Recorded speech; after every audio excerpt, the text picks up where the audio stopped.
College football is broken. Coaches are leaving in droves to the NFL. We need to fix it. So grab your drills, grab your wrenches, and let's go to work.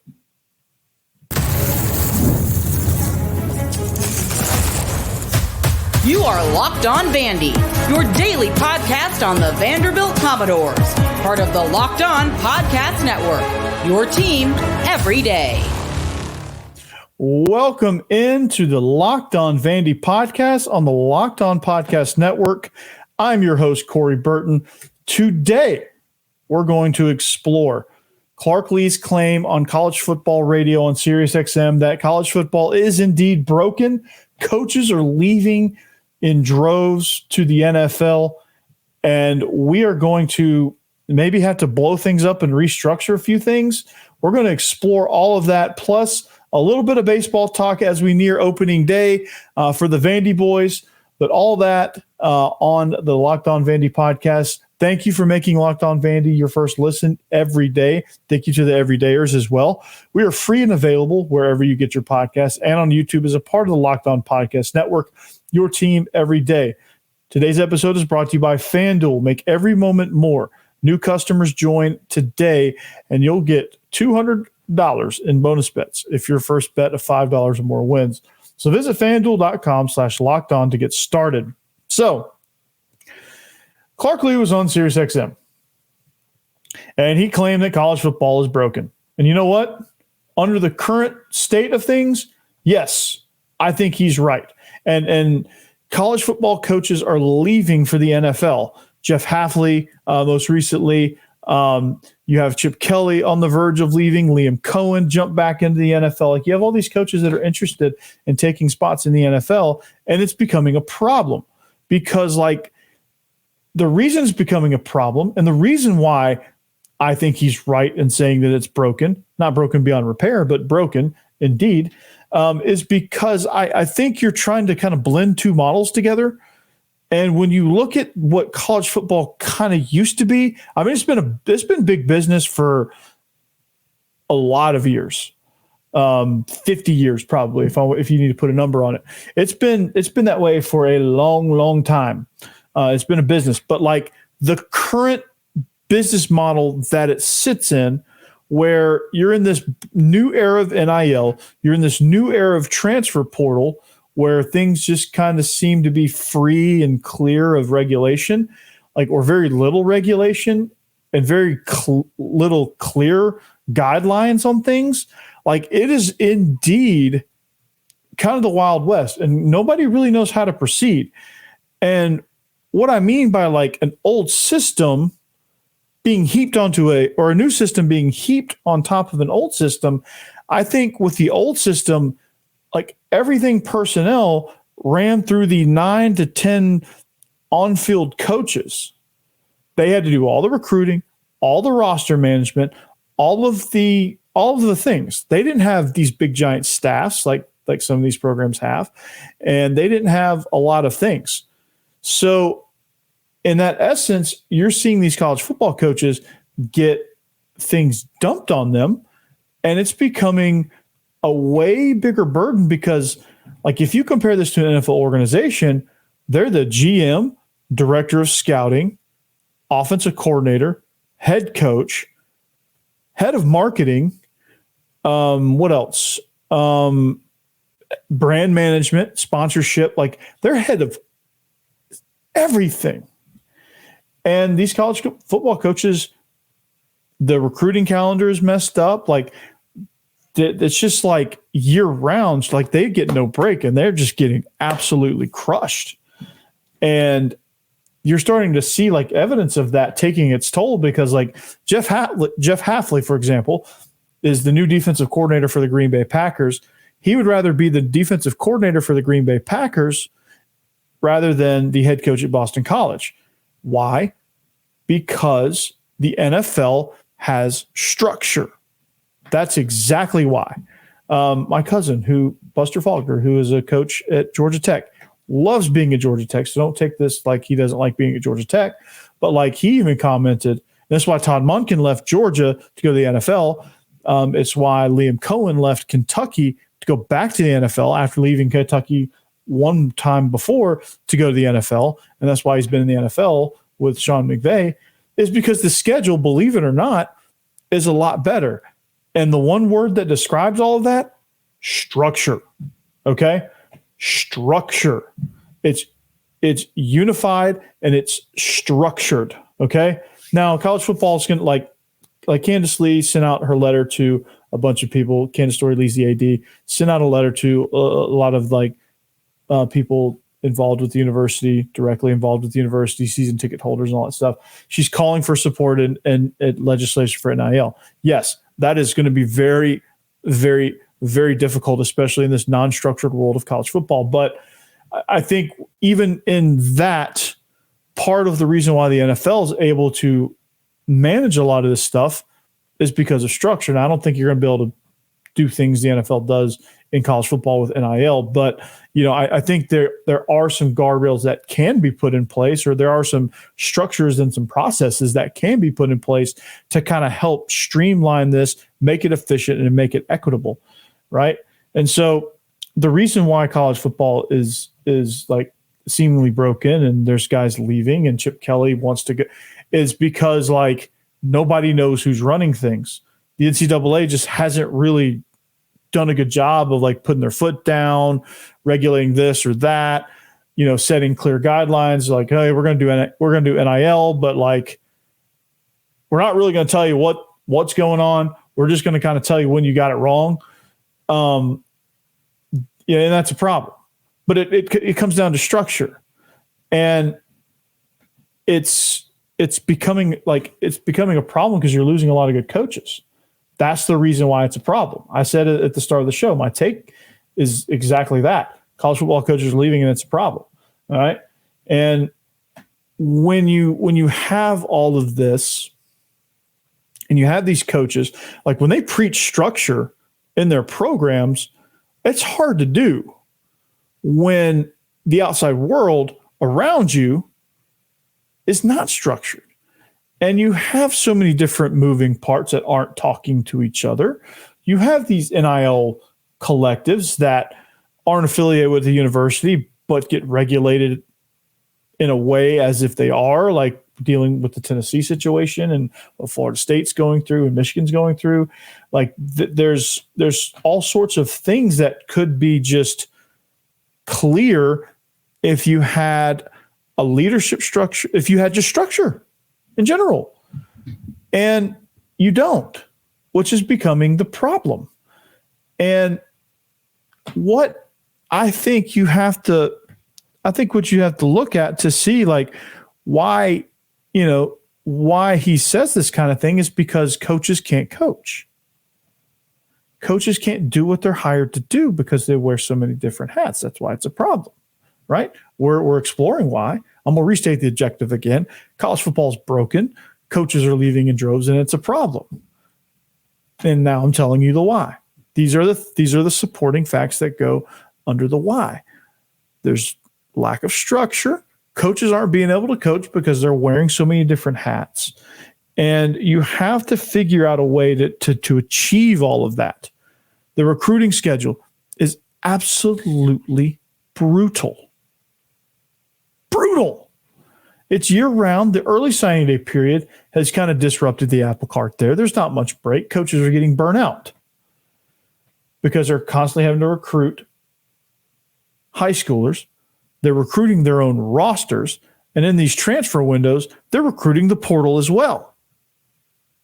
And everyone's playing under the same guidelines as far as that. Everyone's playing under the same calendar as far as that. But that's a lot, man. I'm tired. I might just get up and go to bed now just talking about it. And so when you look at why they're leaving, it's no wonder they're leaving. Because what they're leaving is a world that just creates strife, creates stress, uncertainty, and not knowing what's next. And then on top of all of that, you better win or you're gone. I got to deal with all that and I got to worry about winning. Let me worry about winning and like figure out the rest. But like there's so many different moving parts that you can't.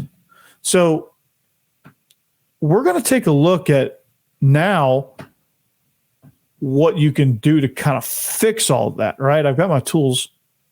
Now we got to go ahead and try to figure out how we're going to fix all of that. We're going to do that next. All right. This episode is brought to you by FanDuel. Happy Super Bowl for those of you who celebrate. Those who celebrate from FanDuel, America's #1 sportsbook. If you're like me, Super Bowl Sunday is all about scoring the best seat on the couch, grabbing your favorite football snacks, and placing some super bets.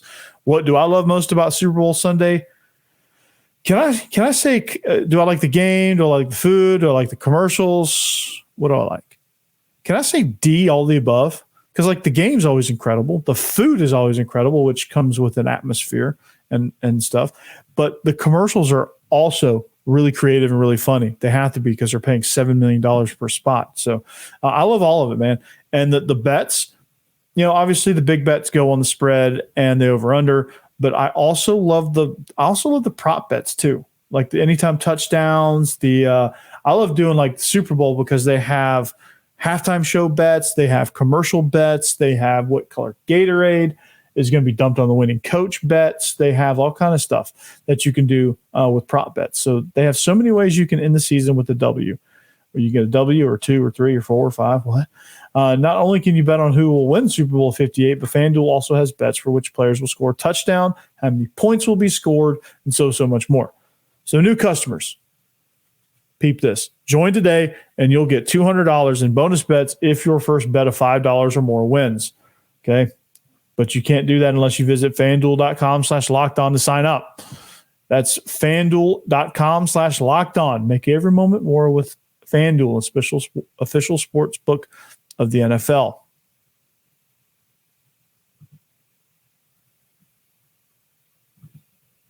All right, welcome back. It is segment number 2.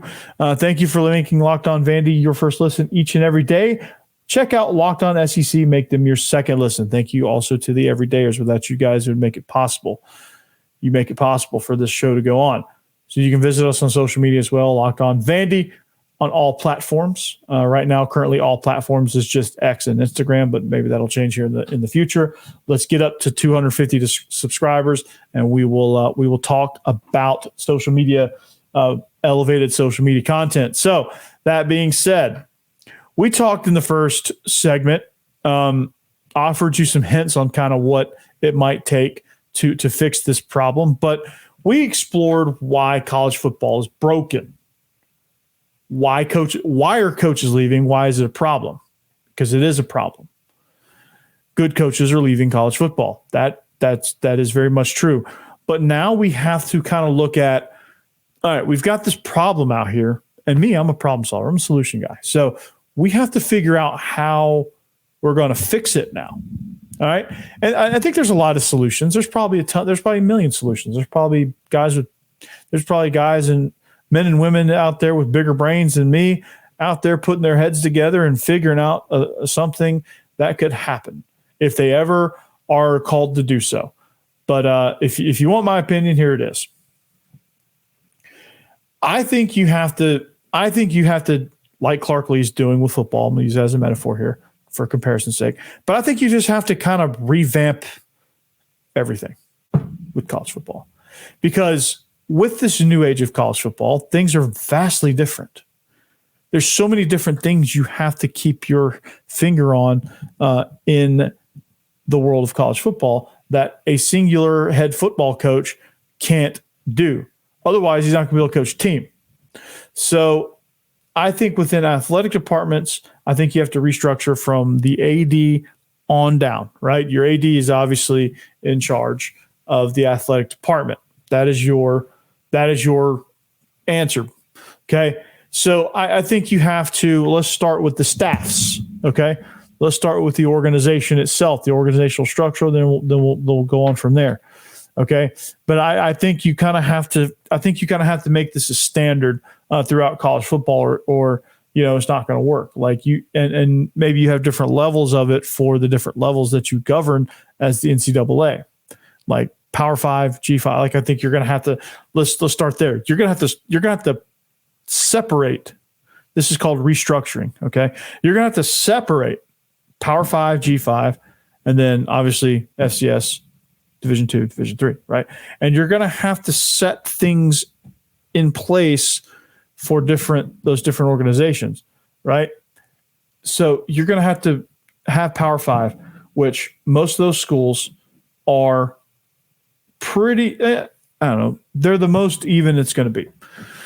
But you have to have some sort of unifying policies within Power 5 or unifying structures and procedures within Power 5 that kind of make it work for Power 5. Same with G5, same with FCS, same with Division 2, same with Division 3.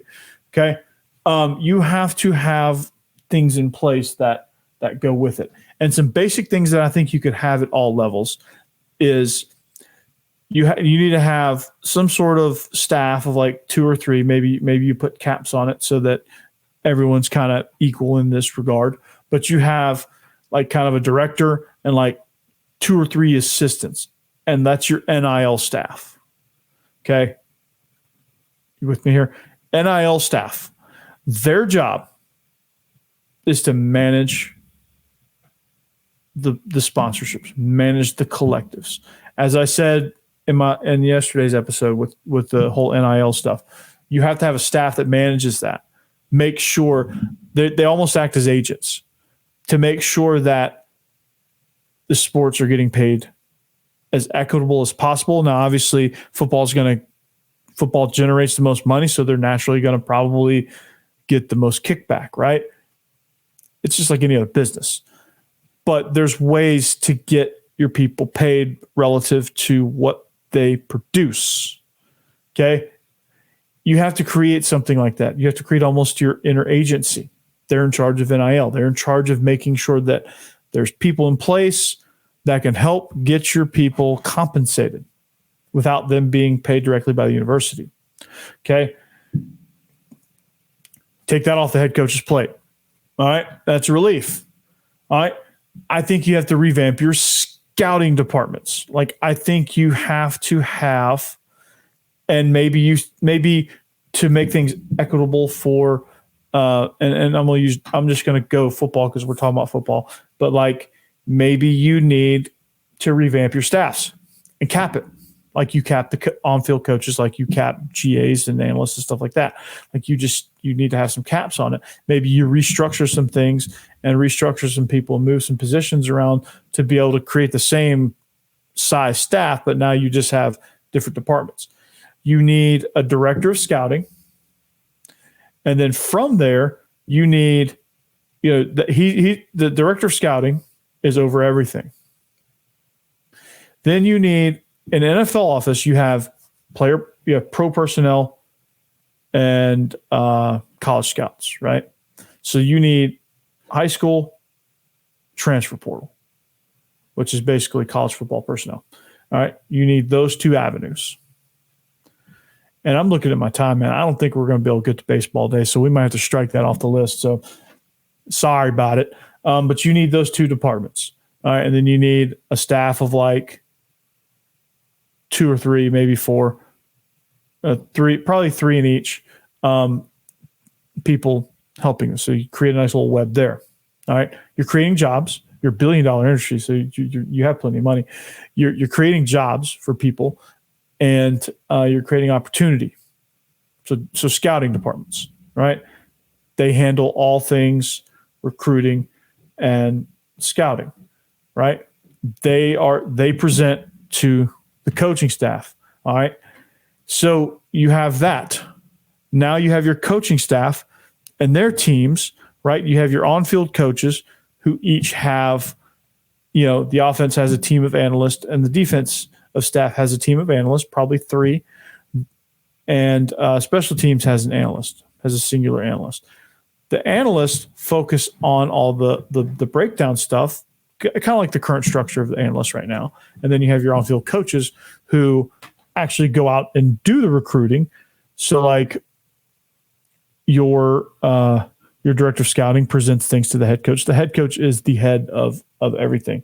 Your NIL director is kind of like your so you have like a three-headed monster here. You have your head coach who's over football operations. You have scouting who's over that. And then you have NIL who's over the money. So you have those three guys working together at the top of the food chain. The coaches develop. The coaches are in player development. They develop the players. They go out and actually recruit the players that are presented to them. And they kind of help the scouting department by also finding their own guys. But the scouting department is supposed to just give them a heap of things and help them out. Kind of the way the analysts help them out with football stuff. The scouting department helps them with the recruiting side of it so that they can execute that and they can execute that. All right. So that's how you restructure staffs. And then you have obviously your GAs, your interns, things like that, who kind of help with the grunt work. All right. And then your video staff, your social media, your content creation staff, because I think it's important that schools have that, whether or not within your video staff you have a couple people that do like however you want to structure that. I think it's important to have those things. I don't know that you can regulate all of that, but I think it'd be a good model to have. But to me, I think if you had all of that, your head coaches especially will have a lot taken off their plates, and I think they'll be available more to do what they're hired to do, which is coach and develop and win games. So to me, that seems like a win-win. So we're going to take another short break. When we come back, I'm gonna call an audible here. Okay, it says baseball. What to make of the outfield? I might do a YouTube short on that, just so you get my take and my opinion on that. I need to stay with this college football structuring because there's a lot of avenues here. So we've restructured the staffs. We've kind of restructured the layout of the staffs. I think that's a pretty good idea. Make sure in the comments, tell me your ideas. If you agree, if you love my ideas, give me a thumbs up. If you don't, hey, how do we fix it? Right. So that being said, we're gonna come back. We're gonna talk about the schedule. We're gonna talk about the calendar and how this all lays out and how the calendar affects which group. So stay tuned for that. We'll be right back. We'll do that next.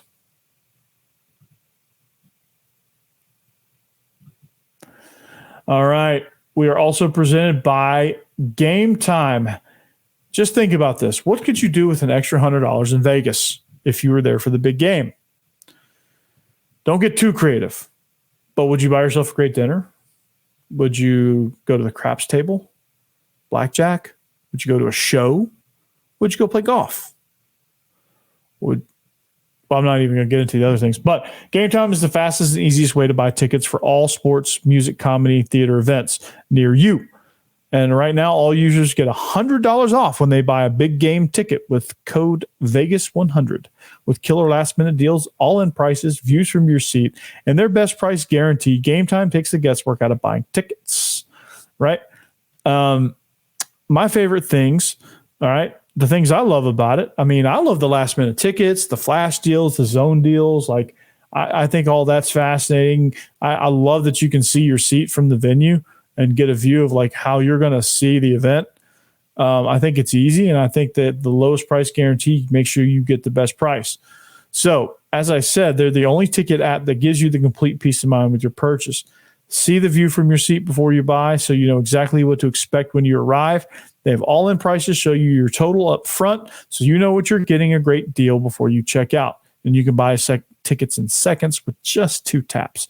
So take the guesswork out of buying tickets with Gametime. Right now, all Gametime users get $100 off a big game ticket with code Vegas100. Terms apply. Just download the Gametime app and use the code Vegas100. That's VEGAS 100 for $100 off a big game ticket. Or if you're not going to the game, use code Locked On for $20 off your first purchase. Download Gametime today. Last minute tickets, lowest price, guaranteed.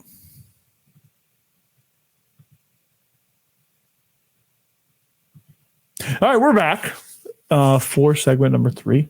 Got a few minutes left in the show. We're gonna close it out like this. It says baseball on the schedule over there. but we're not going to talk baseball. Okay. I had planned to talk baseball because I want to explore what the outfield's going to look like. I want to explore who the playmakers are going to be out there. I want to see how Tim Corbin does this lineup. But honestly, we're just not going to get there tonight. And that's okay. We can talk some baseball tomorrow. But here's the thing. We're fixing this broken college football thing, right? We're throwing out some ideas. This is a fun topic, right? We're structuring ideas. We're throwing out things, okay? We've revamped the staffs. We've divided things up to make these college football coaches do what they're hired to do, which is coach football, okay?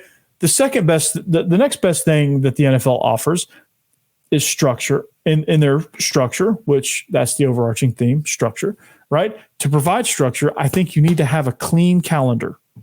And when I say clean calendar, these coaches, these GMs, these scouts know exactly where they fit in, how they fit in, at what point they fit in the year. Okay? Everyone knows where they fit. Okay? If you're a pro personnel scout, college scout, whatever, you know your schedule. And for college scouts, unfortunately, it's like 250 days a year or something like that. But those people are the hardest working people. But here's the thing, man. Like, I think in order to restructure the schedule, you also have to let more people travel too.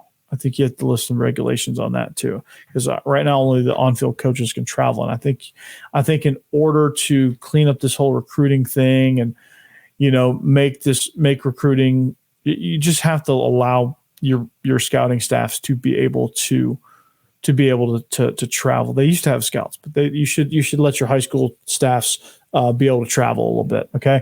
All right. But redoing the calendar. All right. I think it's of uber importance because I think you need to have a well-defined transfer portal era or transfer portal. Okay.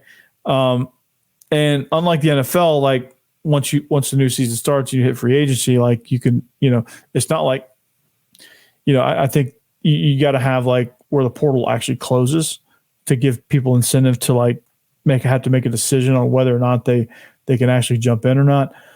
So I think you have to have a window, a portal window. Okay. And I think your portal window starts after the national championship.